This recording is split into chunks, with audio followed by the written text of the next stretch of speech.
Bismillahirrahmanirrahim. Assalamualaikum warahmatullahi wabarakatuh. Di sini saya akan menjelaskan grafemik, yaitu grafem fonem bahasa Indonesia, fonem, alofon, dan ejaan. Perkenalkan, nama saya Suci Ramadhani, NIM 230501501034, kelas PBSI B, Prodi Pendidikan Bahasa dan Sastra Indonesia, Fakultas Bahasa dan Sastra, Universitas Negeri Makassar. Di sini saya akan menjelaskan apa itu grafemik. Grafemik adalah ilmu linguistik yang mempelajari sistem penulisan dan komponen dasarnya, yaitu grafem. Ini mengkaji kekhususan teks tertulis dalam bahasa tertentu dan kesesuaiannya dengan bahasa lisan. Secara sederhana, grafemik adalah studi tentang bentuk bahasa tertulis, termasuk bentuk dan makna masing-masing, huruf dan simbol. Penjelasan yang kedua yaitu grafem fonem bahasa Indonesia. Grafem mengacu pada simbol tertulis yang digunakan untuk mewakili bunyi dalam suatu bahasa, sedangkan fonem mengacu pada satuan bunyi terkecil dalam suatu bahasa yang dapat mengubah arti sebuah kata.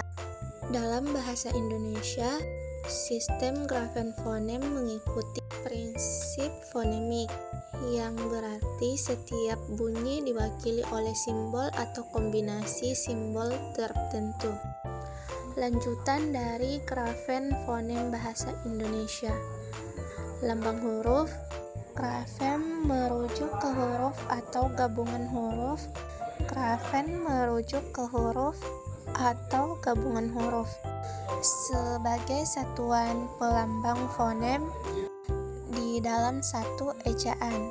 Contoh kata tanggal terdiri dari 7 huruf, yaitu T, A, N, G, G, A, dan L. Tetapi grafemnya hanya 6, yaitu T, A, N, G, G, A, dan L. Masih dengan lanjutan grafem fonem bahasa Indonesia. Fonem E dan E dilambangkan E contoh, sate, sate, ide, ide, menang, menang, berat, berat. Selanjutnya masih dengan grafem fonem bahasa Indonesia. Contoh perbedaan huruf grafem dan fonem. Susunan fonem: adik, ingat, nyanyi, pantai. Jumlah fonem: adik 4, ingat 4, nyanyi 4, pantai 5. Susunan huruf: adik, ingat, nyanyi, pantai. Adapun fonem, fonem adalah kesatuan bunyi terkecil suatu bahasa yang berfungsi membedakan makna. Perlu diingat bahwa karena fonem merupakan penamaan sistem bunyi yang membedakan makna, maka jumlah fonem tentu lebih sedikit dari bunyi-bunyi yang ada. Bahkan, jumlah dan variasi bunyi bahasa Indonesia yang tak bisa dipastikan jumlahnya itu. Masih dengan lanjutan fonem. Fonem dapat memiliki pengucapan yang berbeda-beda, tergantung posisinya dalam sebuah kata atau suku kata. Misalnya, fonem P pada kata pola diucapkan berbeda dengan fonem P pada kata bola. Selanjutnya alofon. Alofon adalah variasi fonem yang tidak membedakan arti. Alofon dituliskan di antara 2 kurung siku.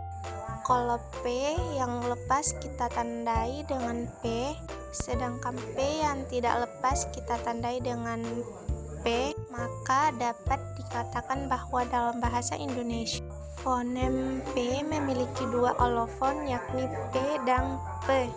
Selanjutnya ejaan. Ejaan mengacu pada sistem ejaan suatu bahasa yang melibatkan penggunaan simbol tertulis untuk mewakili bunyi bahasa. Dalam bahasa Indonesia, sistem ejaan didasarkan pada alfabet Latin dan mencakup aturan khusus untuk ejaan dan tanda baca. Misalnya, huruf C selalu diucapkan sebagai T, seperti CH dalam cheesy atau cheese, sedangkan huruf J selalu diucapkan sebagai D3, seperti J dalam kata jum. Sekian dari saya, mohon maaf bila ada salah kata. Wassalamualaikum warahmatullahi wabarakatuh.